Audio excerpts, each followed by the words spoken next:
Hi everyone, welcome back to my channel for, I believe, my first ever quarterly favourites wrap up. So for years now I have been filming both a best books of the year at the end of the year and in the middle of the year to wrap up the first 6 months.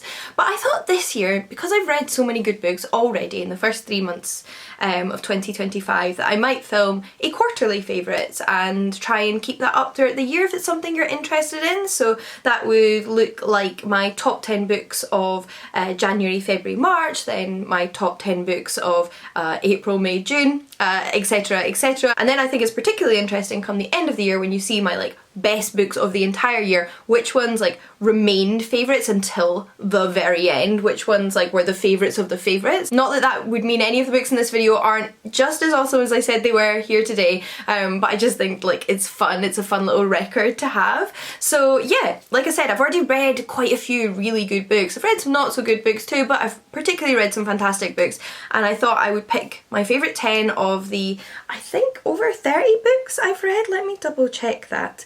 And share them with you in this video. It's pretty self-explanatory really, isn't it? What am I even doing going over all this? Yes, it's been 30 books, so it's the top 10 out of those 30. And I like to think there's a little bit of everything in this list. You know, I've got some mystery thrillers, I've got some horror, some short stories, I've got some fantasy, I've got some romance, I've got some romantasy, I've got some YA books, I've got some adult books, and yeah, I just thought this would be a nice opportunity to tell you about how much I love them and hopefully recommend them to a few new people. So without further ado, let's get into the top 10 books I read in the first quarter of 2025. So let's start with the most recent book to make it onto this list, and that is Victorian Psycho by Virginia Fuito.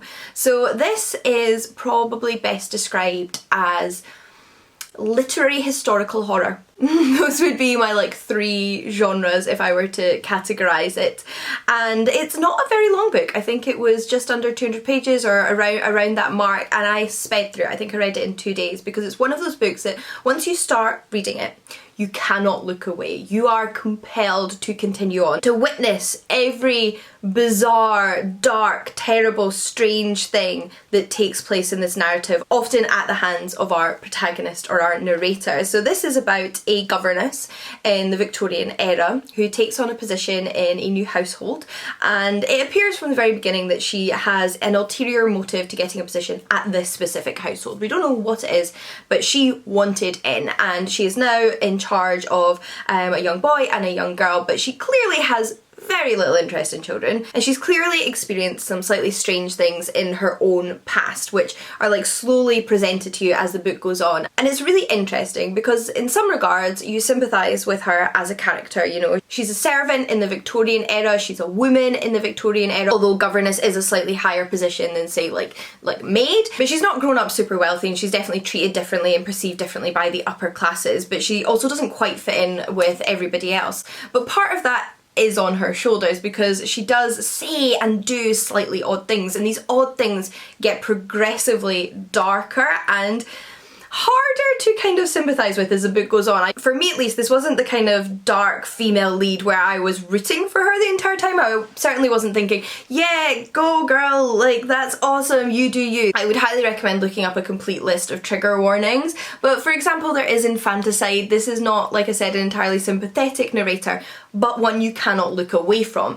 And that's not to say that you necessarily sympathise with maybe her victims or those around her at all. That's not very sympathetic cast of characters in general. They're just fascinating. Every impulsive, intrusive thought she does, and it is dark and compelling and fascinating, and just like I said, I feel like the best way to say it is you cannot look away from it. The prose are gorgeous and luscious despite describing often quite, like I said, strange and dark things, and you also have the added bonus of wondering why she is there, although I think you can certainly kind of figure out as you go along, but you're intrigued as to where this is going to end up. And it's a book I couldn't put down. It's a book that was incredibly well written. It's a book that was absolutely fascinating, and it had to go on this list. It's also interesting to me because I feel like there's a right appetite for this kind of book at the minute, kind of women doing every kind of dark and violent thing that comes to mind,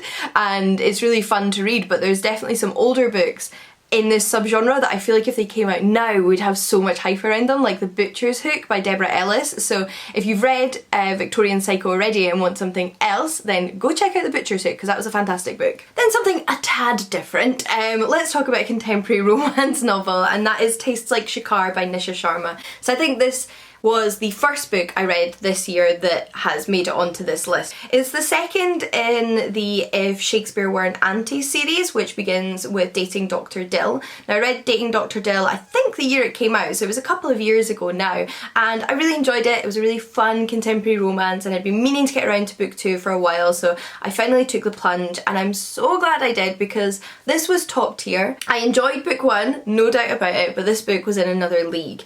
Although I would definitely recommend reading the series in order, because we are introduced to the characters in book 2, the male and female love interest in book 1, and they are the best friends of the characters in book 1 who are getting married in book 2. So like, it's very much a continuation plot wise, and I think a lot of stuff is set up in book 1 for book 2. So it's just a series I would recommend checking out, and I'm looking forward to reading book 3. But in book 2 we follow, like I said, best friends of the characters from book 1 who in their own ways are involved in helping their friends plan and organise their wedding. So our female love interest is a wedding planner or an events organiser, and our male love interest is a chef, and he is going to help with the like food side of things for the wedding. So they have to work in close proximity despite the fact that they do not get on.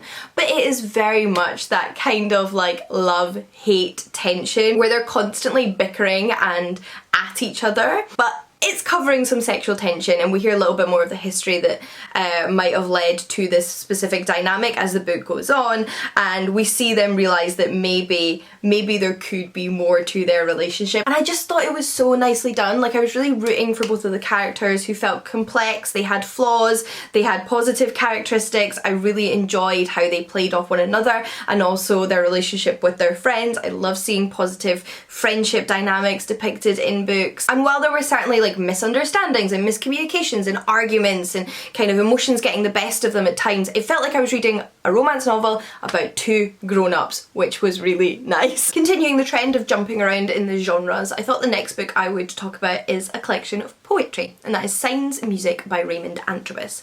So I have been on a bit of a like poetry dearth. Like, I have not read a lot of poetry recently. However, it is a genre I've always loved. I just think it's one of those genres in particular where it can be difficult to find new poets that like work for you. It's such a like Marmite genre. It's one of those genres where you could be the best poet in the world and there's still going to be people that just don't jive with your poetry, and it can take a little bit of time and a little bit of a deep dive to find your favourite poets, to find the style of poetry that works for you. And that also means discovering new poets can be a bit of an experience of reading ones that don't quite work for you until you do. But I will say I'm now an absolute die-hard fan of Raymond Antrobus. I cannot wait to read more of his poetry. This was my first collection, and really it shouldn't have been, because I've had people recommending him to me for years. My friend Jen, who's also an incredible poet whose opinions I always trust, has been recommending Raymond Antrobus.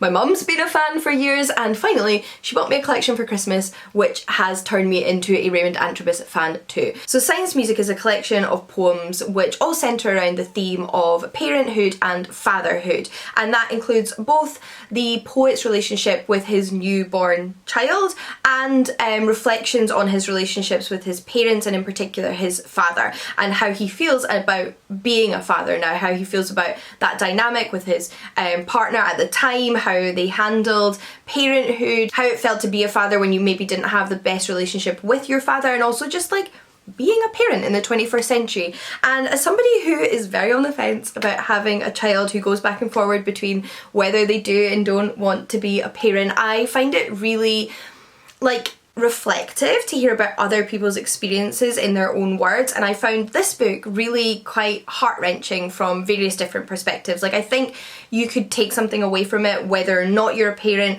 or whether you plan on being a parent, especially because we've all, you know, got parents, whether we have relationships with them or not. So I do think there's something in there for everybody, and I think it's really, really, really beautifully written, and I just really enjoyed the reading experience. I do quite often like to read poetry collections aloud to myself or find YouTube videos of the poets reading them online, but it was also just an absolute pleasure to read the written word on the page to myself in my head. I thought it was wonderful. Then books number 4 and 5 are actually a pair because they are the first and second book in this series, but I just couldn't pick. Like, I couldn't pick. And if I'm genuinely talking about my top 10 books of the year so far, both of them would be in it. So here we go. Those are Bonded by Thorns and Woven by Gold by Elizabeth Helen, which is a duo of authors who have paired up their middle names to make the author pseudonym Elizabeth Helen. So this is a romantasy series, or a romantic fantasy series, which follows Rose and, yes, is a loose retelling of the Beauty and the Beast fairy tale, which I've gone on and on and on and on and on and on about in the past, but I love reading retellings of Beauty and the Beast. I don't like them all though, but I do love reading them.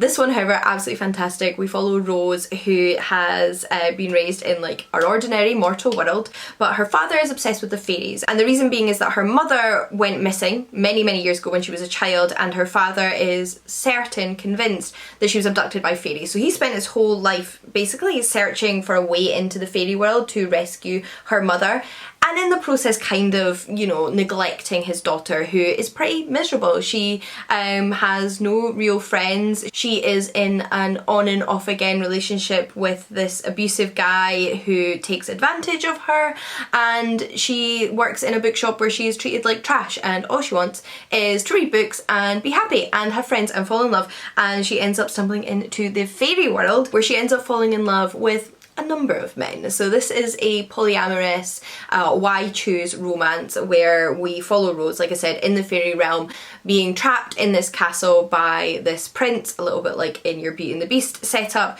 who is also a fairy, and he lives alongside the 3 other fairy princes, all of whom you know, are in charge of a different season. So we've got like the Autumn Prince, the Winter Prince, etc. And there's a lot of like deep world building and fairy lore in this book that the authors have come up with, which I absolutely adore and I cannot explain in detail here, but I really love. I think it's quite a creative take on a like popular fairy trope, but with its own like unique spin, and I really enjoyed that, and I really enjoy learning more about the world as we did in book 1 and 2. It's been really fun following along with that, and I've also enjoyed seeing Rose develop unique relationships with each of the 4 princes, some of whom also have relationships with each other, and yeah, each character is just kind of like becoming more complex, and I'm learning more about them with each book, and I cannot wait to read book 3. Of course, there's more than just like a romance evolving in the background. There is like political intrigue and danger and fairy underworlds, which again, you have to read the book to learn about. But yeah, I think at the heart it's about these characters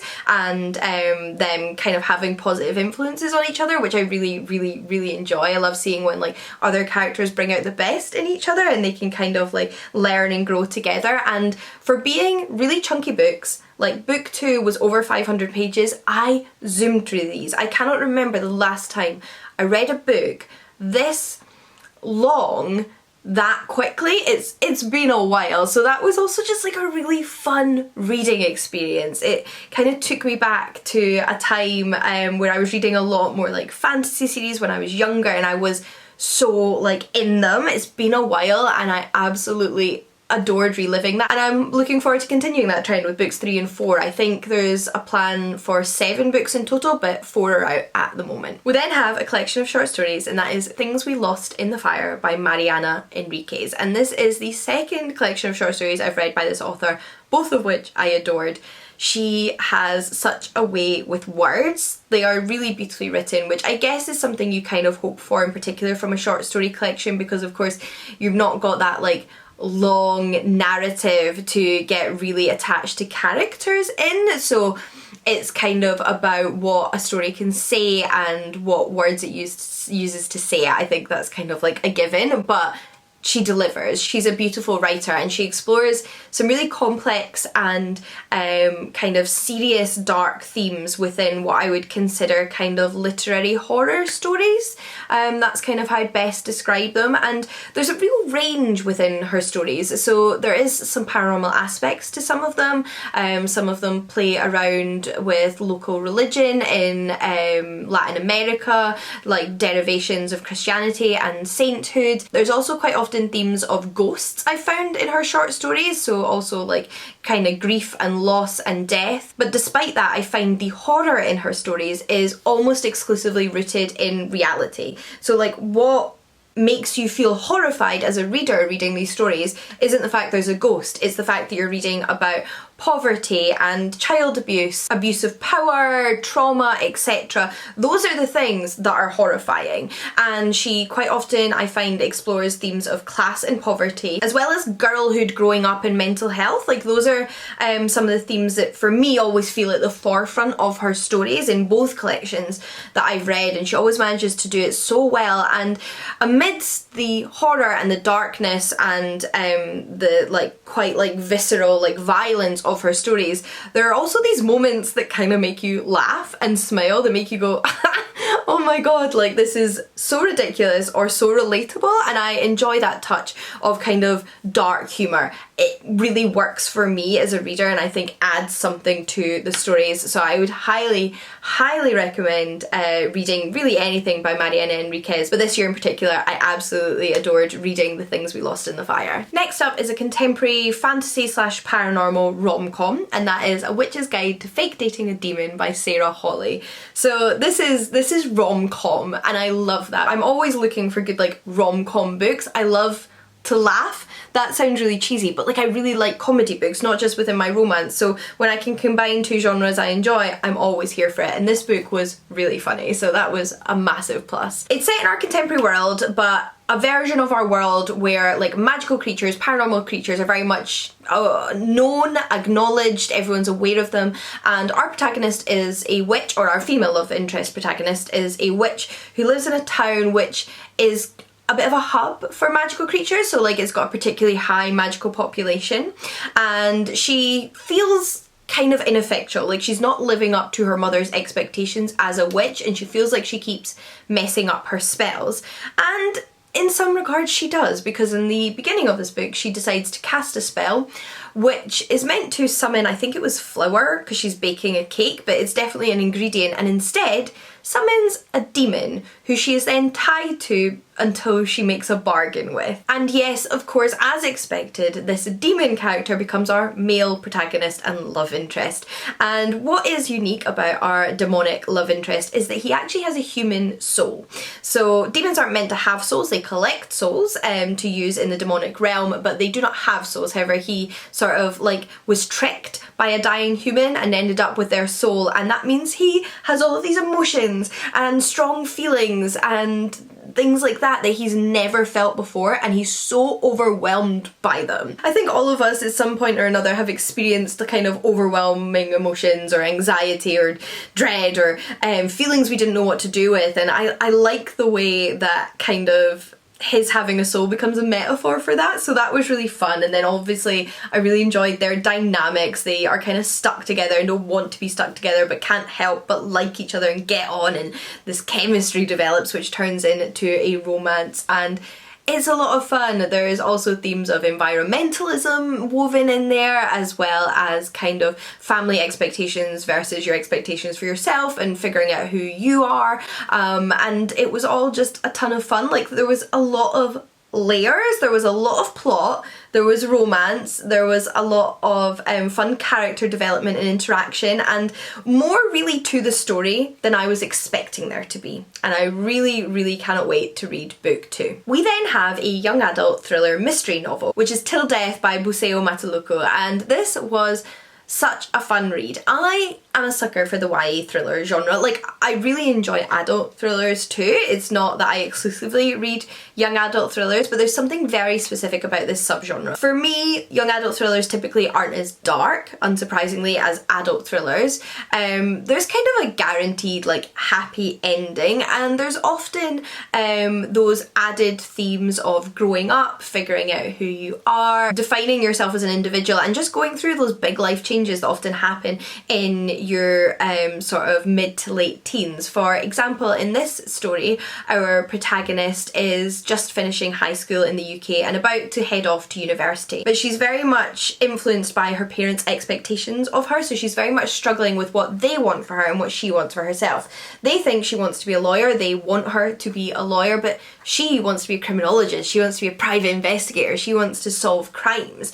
And she's kind of trying to figure out a way to tell them about this side of herself and explain to them what she wants from life and what actually brings her kind of fulfillment. And that's a major theme of the book throughout, whilst she's also involved in solving a crime. So her cousin is getting married in Nigeria, in Lagos, and she's out there with her family to attend the wedding festivities when she discovers that her cousin has been receiving threatening letters that are trying to stop the wedding, and then these kind of things start to happen which put the wedding in jeopardy, that are trying to like stop the wedding from happening, etc, etc. And she promises her cousin that she will figure out what's going on, save the wedding, save her, etc, etc. But some of it just gets a little bit bigger than she expected it to. It all gets a little bit more dangerous than she expected it to, and it had some really interesting twists and turns. I didn't actually predict the ending. Like, this was not a thriller book in which I saw the ending coming from far off. Like, I didn't necessarily know who the criminal was, I didn't necessarily know who the threatener was, and I didn't necessarily know their motivations, but when I did find out, I felt like it made sense. It felt like the threads and the clues had been placed there for me. It was just done in a way that it wasn't pushed in my face, and it kept me guessing, and I really enjoyed that. It made it very pacey, it made it very compelling, and then it had that bonus, that added complexity of also being about kind of our protagonist's like own journey of figuring herself out, and it was a ton of fun. Alright, 8 down, 2 to go, and then I can go have my lunch. So the penultimate book on this list is A Girl Like Her by Talia Hibbert, who is hands down one of my favourite, if not my favourite, no, one of my favourite, there are others I love too, contemporary romance writers. And this is actually the first in a series which I had already read books 2 and 3 in. So if you read a lot of romance, you know that a lot of romance series feature different couples in each book, so they're just slightly interconnected, like the couples know each other. So I did read book 2 first, followed by book 3, and I finally got around to reading book 1, and I'm so glad I did, because it was just as good, and it was really nice to have the background to some characters who I'd obviously come across in books 2 and 3. So this is the Ravenswood series, which is quite a like quaint, quiet, like romance series. It's not about like massive huge drama, there's not like big otherworldly things going on. Each book is very much just about the characters getting to know themselves and each other, coming into themselves, and also like growing with each other, and I really love them. I think this series has become like a comfort romance series for me. Like, I think there's just something so escapist and like charming and cozy about these books, whilst also dealing with some like really important themes. Like, these books in general deal with themes of depression, of coming out, and in book 1 in particular we have an autistic female protagonist, so her autism is something that is explored in the book, and how certain people have treated her differently or mistreated her because she is autistic. But she's also a protagonist who is comfortable in herself and who she is, and I really love that about her. And her character development comes more from realising that she deserves better in a relationship after having been in a long-term relationship with somebody who treated her as a secret, and she has now met this new man who is our male love interest, who is her new next door neighbour, and he is just utterly charmed by her and taken by her and like wants to spend all of his time with her, and they slowly, you know, do that and fall in love, and it's really cute and lovely, and they bring out again the best in each other. I love when you see two love interests do that in a book, really like gel and play off one another and help each other find like a safe and comfortable environment where they can be the best versions of each other. So I really enjoyed that. I find these books, just like I said, very like comforting and charming, easy reads that like, yeah, make me smile, so could not recommend them more highly. And then last but not least, we have another very similar reading experience in that I'd already read book 2 and I finally read book 1, and that is That Time I Got Drunk and Saved a Demon by Kimberly Lemming. So this is a comedic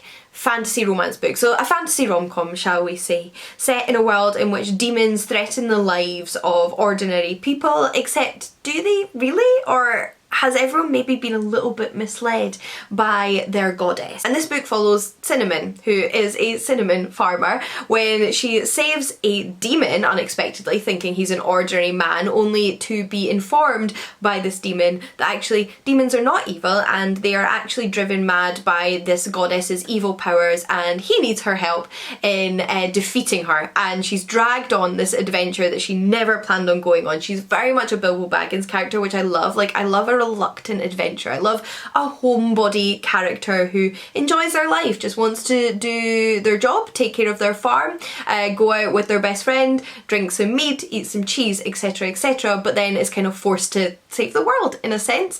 And I think that's like a really fun dynamic. She never planned for this, but along the way on their road trip to save the world, she develops some feelings for this rather attractive dragon demon. And of course their romance is a central part of the plot, but so is the saving of the world. Like, it's a really nicely balanced book. It's really funny. Like, it's very self-aware in its humour, and it's kind of like parodying a lot of fantasy tropes, but not in a way that looks down on those tropes, in a way that shows the author's love of fantasy, and I love that as a fantasy reader.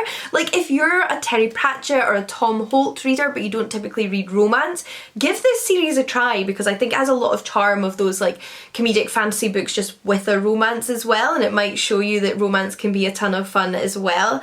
It's a great series. Like I said, I'd already read book 2 and I ended up reading book 3 after reading book 1, so I can now safely say that I adore all of the books. It's a fantastic like romp, and I also think it would be very much enjoyed by D&D players or anybody that enjoyed the Dungeons and Dragons live action film that came out recently. The sense of humour is quite similar, so yeah, love this book, love Kimberly Lemming's writing, and I think it is the perfect book to finish off this list of fantastic books. So those are my top 10 books I've read in January, February, March, the first quarter of 2025.